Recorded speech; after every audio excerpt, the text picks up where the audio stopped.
Leanne Zielstra had een beschilderde melkbus van Ruud Wiersma op een kop tikken. Deze woensdag doet ze omroen in de kringloopwinkel. En mijn oog viel op de melkbus. En nog een keer kijken, nog een keer kijken. Ja, het is wel de zon van Ruud. Ja, het zijn wel de bloemetjes van Ruud. Het is de koe. En toen dacht ik, wat moet ik daar nou mee? Ik eindelijk zoeken of ik zijn initialen erop kon vinden. Maar vond ik niet. Dus toen dacht ik, ging ik weer twijfelen. Nou, ik denk, hoe dan ook, 2 tientjes. Toen dacht ik, ja, dat is nep. Maar dan denk ik, ach, ik neem hem mee, ik zie het wel. Ik kan hem ook altijd weer slijten. Als het echt allemaal niks is, ik neem hem gewoon mee. Doet er meer mensen naar Sjoen heen, wie het wel duidelijk. Eigenlijk alles wijst erop dat dit een echte Ruud Wiersma is. Ik bedoel, alle kenmerken zitten erin. Van de hooioppers tot en met alle koeien met grote uiers. De bomen zijn op dezelfde manier geschilderd zoals in andere schilderijen. Met name de Hof van Ede heeft hij echt meerdere malen geschilderd. De zon, die kun je ook achter op de wand zien.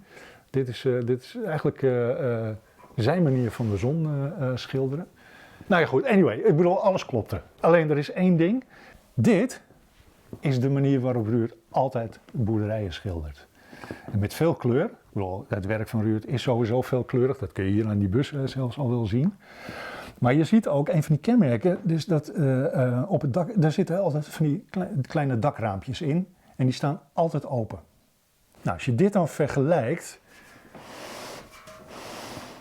met deze, dan zie je dat deze boerderij veel soberder is. Er zit bijna geen kleur in, het dak is grijs, het heeft een rode baksteen.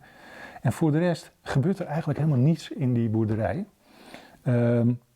Dus wij denken dat dit toch echt gewoon een bestaande boerderij was, misschien wel is, die hier ergens in de omgeving staat. En waarvoor de eigenaar deze bus gewoon in opdracht geschilderd heeft. Leanne en Rob willen heel graag weten waar de melkbus bij komt. Of waar hem bij de kringloop bracht had. Ruud Wiersma had de bus naar alle gedachten maken tussen 1970 en 1980. En hier is herkennen om zijn unieke nummer. Dus als iemand weet, melkbus 268, die was van mij of die was van onze familie. Ook goed, kom maar door, meld je maar. Van nou bloot de melkbus nog te bewonderen in het Ruud Wiersma Museum.